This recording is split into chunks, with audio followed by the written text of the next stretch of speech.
एक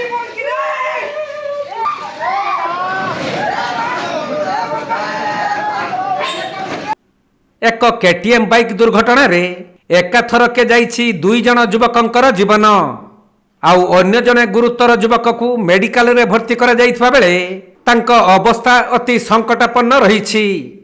3 जण युवक सांग होई हाई पिकअप गाड़ी केटीएम बाइक रे अति द्रुत गति रे जाउथिले।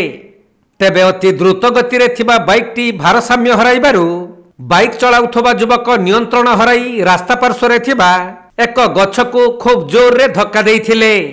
तेणु घटनास्थल रे ही 2 जण युवकंकर मृत्यु होइथबा बेले अन्य जने युवकंक अवस्था अति संकटापन्न रहिछि। एपरि मर्मन्तुत दुर्घटना कंधमाल जिला बालीगुड़ा थाना बीरागुड़ा निकट दिगिपड़ी बुलानी रे घटिछि।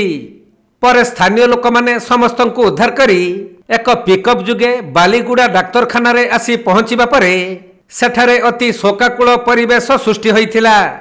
मृत युवक माने हेले बालीगुड़ा थाना पुरुणा बाटागुड़ा ग्रामर जीवन नायक और आजाद मलिक आउ गुरुतर युवक जनक हेउछंती आस्तिर मलिक।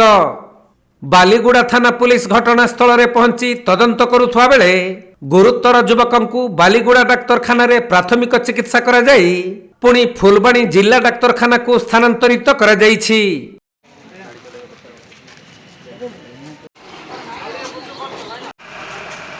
Kandhamal जिल्लारू Jyoti Prakash सामंतरायଙ୍କ report Konark live.